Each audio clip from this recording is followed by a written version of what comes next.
Hi, my name is Austin Bohm, and since I have to attend the 8th grade award ceremony, here's a presentation of my project. My project was to build a Bitcoin full node, and you don't have to know anything about Bitcoin to understand what it was, so hopefully you can understand this project. Here we go. So in our financial system, people like us, we take money and we put it into the bank. And then the bank gives us a debit card. We take that debit card around, and if we see something like a bike at Walmart that we want to buy, we give that debit card to Walmart. What Walmart does is they contact our bank, and they ask Walmart, hey, do they have enough money to buy this bike? And if the bank says yes, they send that message back, and Walmart lets us take the bike with us.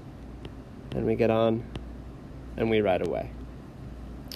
And it works pretty well. But there's some limitations.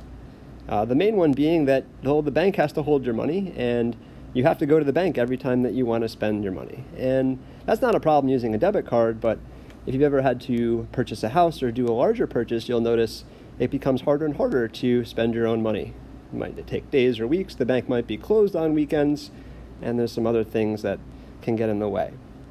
So Bitcoin, just as a basic, is a different financial system where you take your money and you put it into something called the Bitcoin network. And it's not a bank, it's not a person, it's a bunch of computers.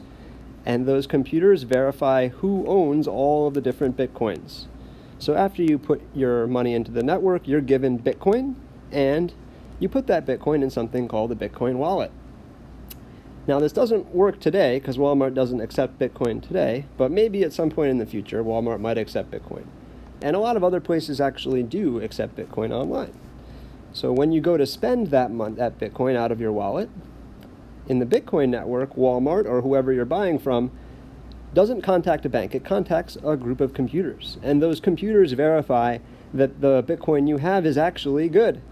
So just like before, we asked that question of, do we own the Bitcoin?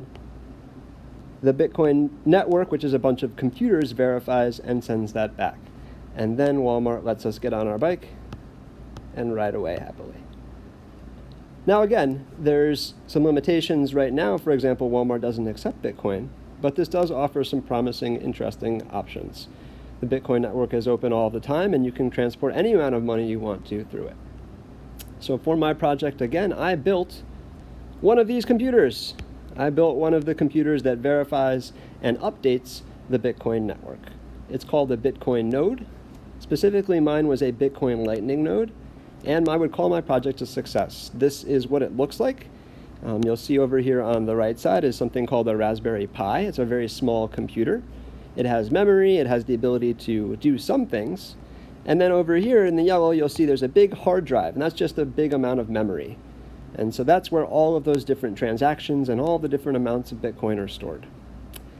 It's been up and running since December. It took me about 10 hours to build it, and it cost around $150, but it was a really fun and exciting project. So hopefully you can understand, and if you didn't, well, we tried our best. You can feel free to contact me anytime if you want to learn more about Bitcoin.